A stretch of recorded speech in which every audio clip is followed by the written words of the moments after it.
gimana sih, gimana ya ngomongnya? Kalau tanggapan kakak, kalau misalnya kita ikut jalan Tuhan Yesus, kita gimana ya kak? Dilecehin banget, ngerti gak sih?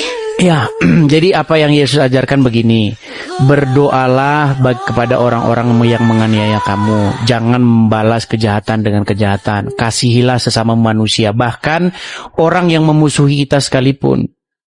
Seperti itu. Jadi dalam kekristenan itu, kita berbicara bagaimana Yesus itu memerintah di dalam hidup kita. Nah, kalau Yesus memerintah dalam hidup kita, artinya kita melakukan kehendak Dia. Kehendak Dia itu apa? Supaya kita itu hidup mengasihi sesama kita, seperti itu. Terus jadi sedih deh. Buat aku awalnya tuh kan izin ya sama mama buat aku pindah ke Kristen. Terus mama tuh sempet ngomong gini ke aku, Kak, yaudah lu, aku disuruh keluar dari rumah, gak boleh tinggal di rumah. Terus akhirnya aku keluar dari rumah itu dan mama udah gak mau nganggap aku lagi. Sampai mama gak ngabarin aku, terus gak cariin aku kemana-mana. Tapi makin kesini tuh aku ngomong lah pelan-pelan ke mama kan. Ya, aku jelasin kalau aku pindah ke Kristen tuh bukan karena ikut teman-teman atau karena paksaan teman-teman aku tuh, enggak, aku karena emang dari niat hati, Kak. Itu kan. Terus akhirnya mama kesini-sininya tuh masih kayak izin aku, dan sekarang tuh boleh pindah ke Kristen, puji Tuhannya kayak gitu. Tapi aku mau nanya nih sama Kak, sebenarnya aku sakit banget sih Kak, kayak dengerin teman-teman yang ngomong ke aku tuh kayak nggak enakin banget, kayak dari yang makan inilah, makan itulah, kenapa nyembah Tuhan lah. Aku kan orangnya overthinking banget ya Kak. Kalau orang yang nggak ngenakin kayak gitu tuh langsung kepikiran, itu gimana ya Kak?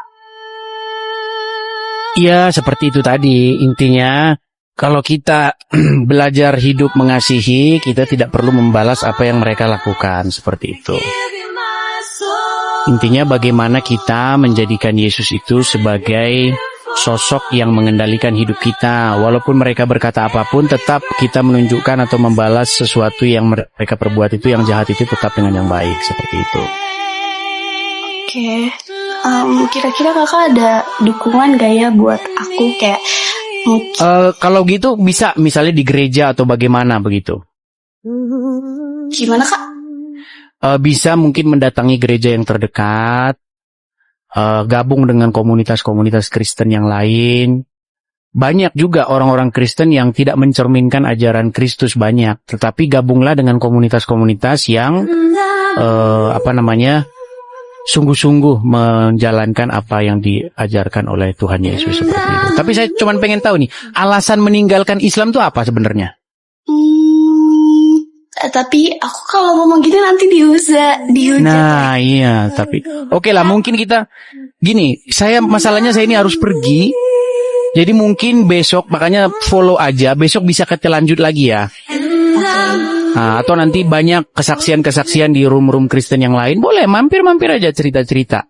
Banyak room-room Nah, jadi teman-teman sekalian ya, banyak sekali memang orang-orang yang mendengar seperti ini, yang orang-orang seperti Hilda ini, tapi memang tidak berani bersuara. Nah, saya nggak mau bikin kamu mengungkapkan alasan kamu meninggalkan Islam. Takutnya orang-orang Islam tuh pada, ya tahu sendiri kan kamu kan? Nah, seperti itu. Nah, beda dengan orang Kristen yang masuk Islam. Kalau orang Kristen yang masuk Islam itu biasanya dipublikasi, bahkan didengung-dengungkan. Tapi kalau orang Islam masuk Kristen, takut mau ngomong. Itu udah dianggap sampah, Kak. Takutnya nanti dipersekusi seperti itu. Oke ya. Ini saya, Hilda, saya mau pergi dulu. Karena saya jam segini tuh harus mau ada kegiatan. Mungkin suatu saat bisa kita sambung lagi ya. Amin, Kak. Makasih ya, Kak. Oke, terima kasih Hilda. Sampai ketemu lagi. Shalom semua. Shalom. Oh ya. Oke, teman-teman sekalian.